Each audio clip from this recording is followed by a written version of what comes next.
My second Mike Lambo Solitaire War Game book arrived a few days ago, and I created my Canadian and German tokens for them. I used the silhouette artwork from a 1981 war game about World War I called Trenchfoot.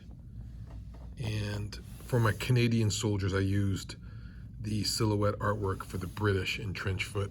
And the German silhouettes I used from the German silhouettes in Trenchfoot. The machine guns for the Canadians, it was an image I just took off the internet. I sourced it from there. And the Germans, in Trenchfoot, there is no machine gun token. So I took a silhouette of a machine gun and used, I think it's the officer, commanding person in Trenchfoot silhouette and put them together in paint. I thought they turned out pretty good. The reverse side is the pinned side. As you can see, they are red. In Assault on Vimy Ridge, the Germans, they have a notch or an arrow at the bottom to indicate where they're shooting, so you turn the token in the direction they are shooting. And the Canadians, as they're moving up, they have their notch. You can see it at the top there. They have their notch at the top. So when you enter a space, you can rotate your token to face the direction that you want to shoot, either diagonally or sideways or straight up. So I was pretty happy with those. I went through and I edged the sides.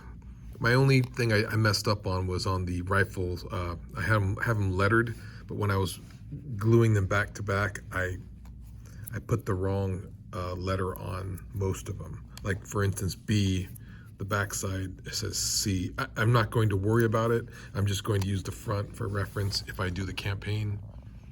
Not a huge deal, but I was kind of bummed that I didn't get that correct. I really wanted tokens with artwork on it.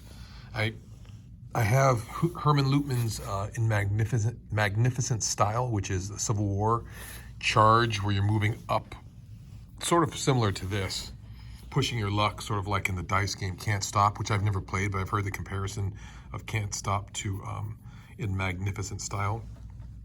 So I've been looking for a World War I trench warfare game for a long time. I'll probably pick up the one that's on Amazon, the game book, The Battle of the Somme.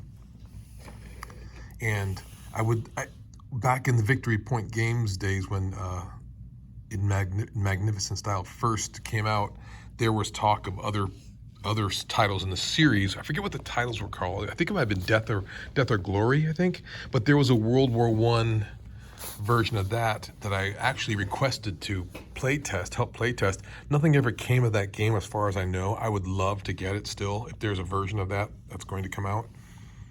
But anyway, long-winded. Yeah, I'm looking forward to playing this. World War I, I'm into the trench warfare type of thing and the biplanes, so I'm a big Wings of Glory, Wings of War fan. World War II, I like the Sherman tanks and the B-17. I have Queen of the Skies, B-17. I would love to get something a little more streamlined than Queen of the Skies.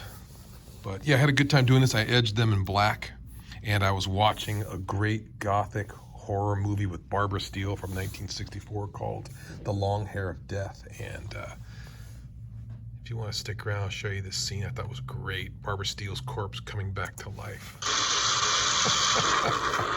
Spoilers.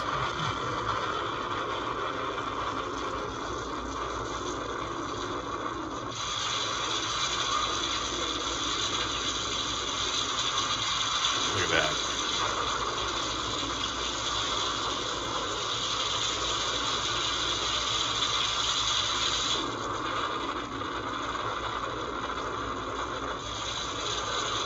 Directed by Antonio Margheriti. It's a good one. Love the sets and the costumes and special effects there. So anyway, look forward to playing this. Thank you, Mike Lambo, and for this game, and can't wait to play it. Thanks for watching.